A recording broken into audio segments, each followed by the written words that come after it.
Do you know what footwork to use against a bigger opponent? Having good footwork is absolutely paramount if you want to be good at self-defense at all. So we have to understand our basics here. Okay, my partner Dax and I were in what's called a partner S stance, left foot forward versus left foot forward. And I got to be able to understand these because it will change how they will react. If his right leg was forward and he threw a right jab at me, this drill is completely different now. So make sure it's left foot forward versus left foot forward. The first thing I did as usual, self-defense, is not get punched in the face. Okay, that's my goal, is to be able to get out of the way as much as I can. If I cut the angle properly, you could see there, I don't know if you guys caught in the video, but my foot actually slid a little bit because I didn't cut the angle enough. The trick here is now when I go and I step through Dax's feet, if you look, if I face him, now I am 90 to his 0. So with minimal effort, his balance is going to be tested. This is why I chose to push him over versus trying to strike him in the demonstration. Ideally, when he throws that cross at me, I'm hitting. Maybe this low punch does some damage, but it's not going to be enough. Okay, so I need to go forward. I don't want to just step and face him. I want to step through this guy. And if I have the trapping skills, I can go pox out, back face. He can choose to block if he wants. I can clear and hit. There's a lot of different things that you can do there. But if they're bigger and they kind of catch you by surprise here, hopefully your training just kicks in and says, okay, I need to do something. Number one, don't get hit. Number two is, okay, do I have the footwork to match this?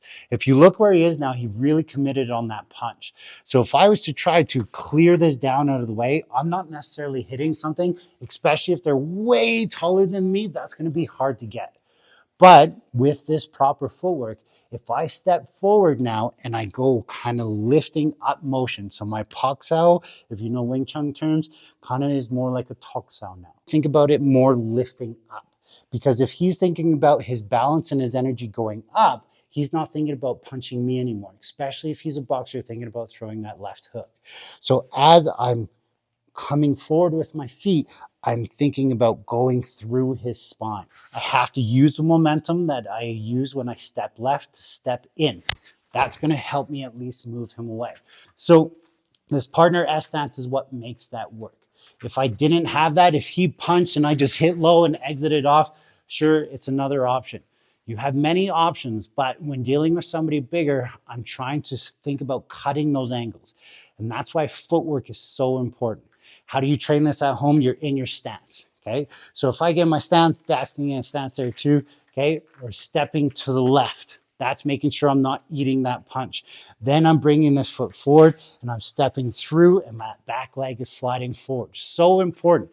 In Wing Chun, we call that step, right? Big bo, advancing step, okay? I'm never just stepping off and then stopping, okay? That's if I'm bigger than my opponent, I'm going to tend to use that a little bit more because I'm going to be in my hands using my trapping skills.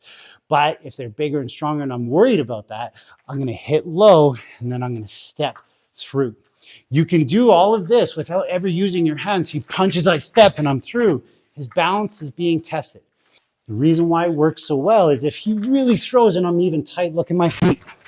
It's my footwork that's making him move there. He's losing his balance because of the angle that I cut. If I stand in front of him and just slip, now look at the angle. It's a way different situation. Everything changed. So I have to be able to get off that angle as much as I can. And that's hopefully going to give you a little bit more time to find some safety or at least get a weapon to equalize those odds. Train hard, stay safe out there.